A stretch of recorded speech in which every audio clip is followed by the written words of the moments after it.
Hi everyone, Mary Mitchell. I'm going to show you a really easy way to filter your Floetrol. I'm going to take this piece of pantyhose that I have on a relatively new bottle. I had happened to mix a lot of paint, and I went through the whole bottle within 2 hours. So for the sake of time and for the sake of this video, okay, so I'm shaking the bottle. I always shake the bottle new before I use it, when, new, right before I use it. Anytime I use it, before you use it, make sure that you shake it because it can separate, and that's really important. So as soon as I do that, I'm going to open the bottle. I'm going to take the pantyhose that I had on the old bottle, and I'm just going to wipe it off. Normally I would just cut another small little piece, but just like I said, for this video, I just wanted to show you how easy this is. And also you can see that when I hold up the pantyhose, you can see that there's a circle of Floetrol that it filtered out through. Not too bad, I've seen it a lot worse, but like I said, this was used not long at all. So I'm just going to quickly wipe it off, like I said, for the sake of time and for this video, and spread it out again. It's the perfect size because I had already measured it.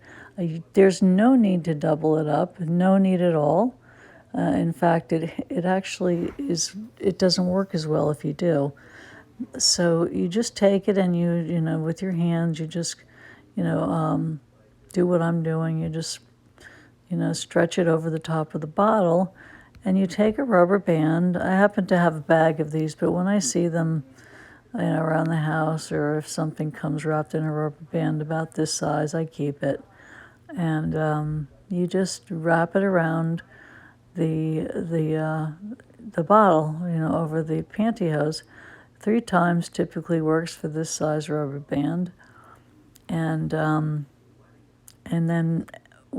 I push it down under the thread of the bottle, the lid of the bottle there, and I push it down underneath so that when I put the cap back on it, it will go right back on, and that's it. And after I do that, what you'll see me do is I'm going to take I'm just stretching up the pantyhose off so I have it, make sure that it stays, positioned so that it doesn't slip off, and making sure the rubber band is also positioned correctly. And then I'm going to take the cap and I'm going to put it right back on. I mean, that's how easy this is. This is the cheapest, easiest way that I can think of. I know I've been doing this ever since I saw, I think Gina DeLuca was the one that I saw do this, I believe. It was such a long time ago. And then I saw them selling filters not long after that, and I've read good pros and cons on that, and that's good for whoever uses it. For me, this is foolproof for me. I'm putting the lid back on, and I'm showing you that it works. I'm tipping it, or I'm shaking it and holding it upside down so you can see that the lid. Although I always hold it when I shake it, but even there, you see me. I'm not holding the lid. I'm just shaking it, and then I'm going to open it up and I'm going to pour it into the cup so that you can see how easily it comes out of the bottle. No problem. Just so there's the cup, and I'm going to pour it in there so you can see how easy it comes right out. And so once I do that, there we go. I just want you to see that. And that's it. That's it.